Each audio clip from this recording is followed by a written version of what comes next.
Hello everybody. One of the questions I've been asked more than a few times is what's the difference between a modern saddle for riding horses and a late medieval saddle? Well, I'm lucky enough to have a reproduction late medieval saddle. This is mid to late 15th century, and there are quite a lot of similarities but an awful lot of differences. Let me explain. First of all, let me show you a modern saddle, because some of you might not actually be as familiar with the modern saddle as I am. I'll take you through the details.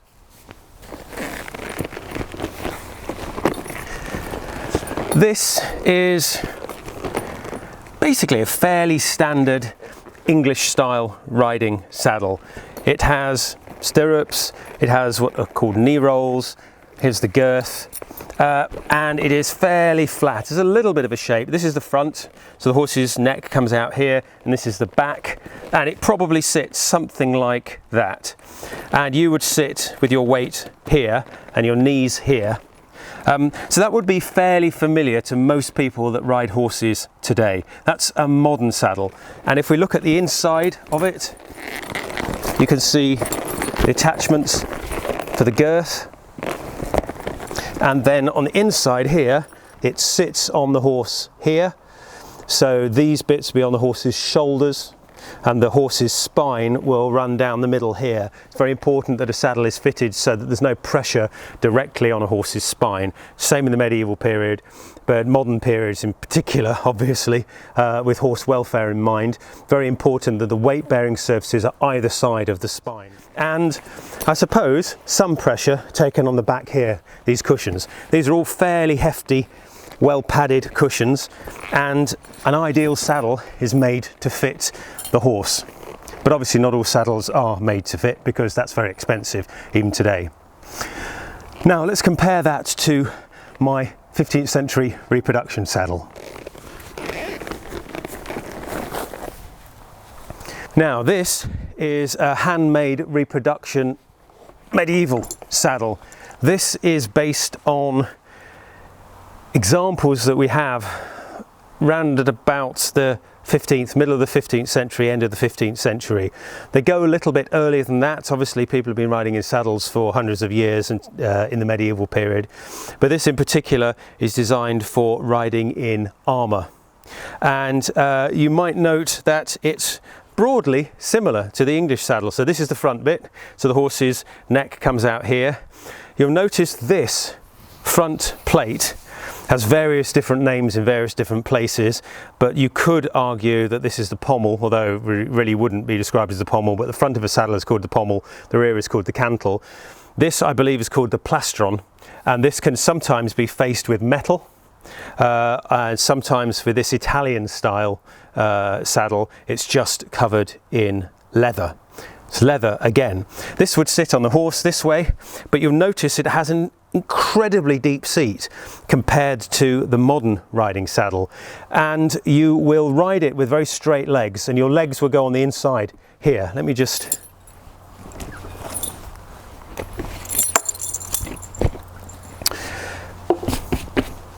you will ride it sitting on this piece. This piece is solid wood. There is no padding on this saddle at all, but surprisingly, once you get used to it and you've ridden it for a few moments, it's actually quite comfortable, because you put more weight in your legs. Your legs are straighter on this saddle than they are in the modern English style riding saddle.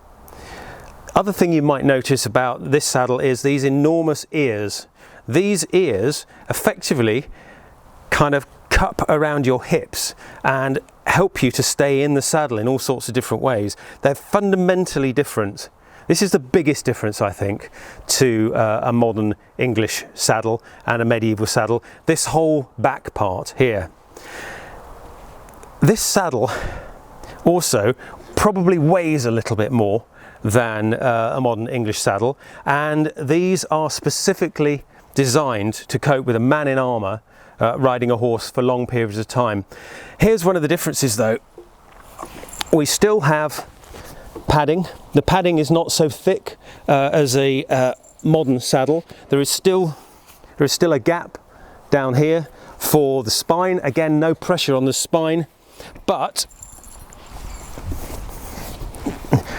biggest difference is the construction and the weight bearing. So you can see here is completely cut away to the side of the horse. So your legs, when you ride in this saddle, the saddle flap goes there, your legs are against the side of the horse. In a modern saddle, your legs are away from the horse and your knees would be further up here, but you can't put your knees forward in this medieval saddle. So if I just lift that flap up, and the other major difference is this bit. This bit is quite difficult to fit to a horse. You have to have it sort of custom made for the horse.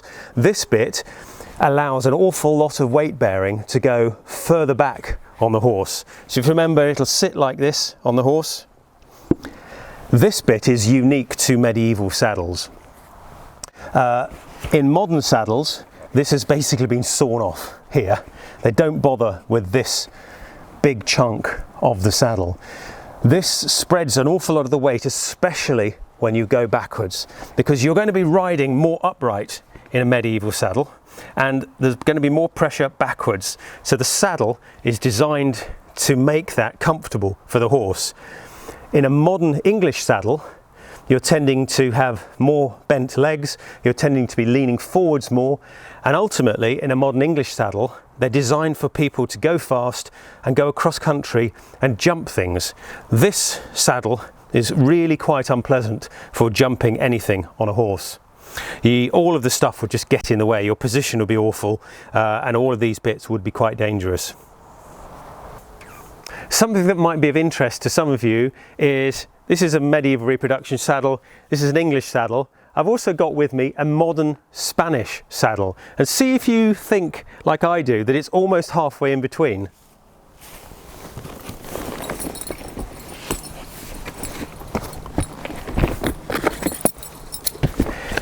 This is a modern Spanish saddle. This is used by Spanish riders today, they're manufactured today, and to my mind, it's almost exactly in between the English style saddle and the medieval saddle. I mean, look at it. It's sort of got a vestigial front plate. It's actually there still, almost. It's not nearly as big. It has the knee rolls of a modern English saddle in contrast to the plate on this medieval saddle. It is padded like a modern saddle, but it has this bit at the back.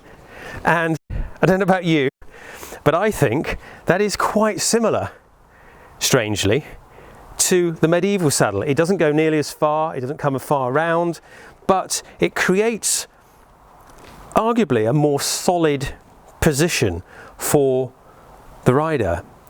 And as anybody that knows about different styles of riding from different parts of the world, the Spaniards are great horse people and their style of riding is quite different to English riding. And you also have American style or Western style riding as well, which is sort of derived more from the Spanish style of riding, so I believe. It is fascinating though to think that the 15th century saddle, the medieval saddle, has shared some things with a modern day practical sporting saddle. I love that. I love the fact that the Spanish saddle is sort of halfway in between. Isn't that interesting?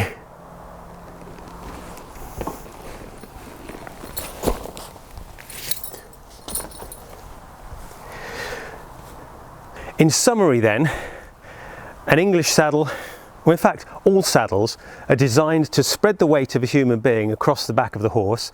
They're also designed to help you ride the horse by making the connection between the horse and the rider a bit more stable. It is completely possible to ride a horse bareback or with just a blanket across it. It's completely possible to do an awful lot of things without stirrups. But if you have a saddle and you have stirrups, there are more things you can do. You can push the envelope a little bit more with what you're doing and riding. The commonality between a medieval saddle and an ordinary English saddle is that they have a lot of weight-bearing pads on the front, and there is a seat in the middle which you sit on, and that is attached to the stirrups which you put your feet in. That's about it for similarities. Well, they're made of leather. They might not be made of leather. There are lots of synthetic saddles around these days. The English style saddle is brilliant for riding fast, leaning forwards, getting out of the saddle, jumping, for example, but it doesn't hold you into the horse as much as a medieval saddle would do. The medieval saddle protects you in lots of different ways. It means you are fairly firmly fixed to the horse. These ears help stop you being twisted off sideways. The front plate acts as protection against weapons and things that might be coming in against you, especially if it's covered in metal. But as with everything, it's a compromise. But a medieval saddle is designed for a different style of riding. The medieval saddle is very bad for jumping anything. And if you think about the medieval landscape didn't really have much in the way of hedges and ditches in the same way that we had in later periods. So jumping anything in a medieval saddle is probably best to be avoided. One of the very curious things about a medieval saddle is that this existence of this front plate and this rear plate both keeps you safe and keeps you in the saddle more than a modern saddle would, but it's also dangerous. These ears can prevent you falling off the horse sometimes, and then the horse and the man, the horse and the woman, will fall over as a result of one unit, and that can mean quite a catastrophe. The other bit is the high front of this saddle can cause a lot of injuries, and we know historically that has happened because William the Conqueror himself died as a result of internal injuries caused by his horse tripping or stumbling and him falling forwards and injuring himself really badly on the front of his medieval saddle.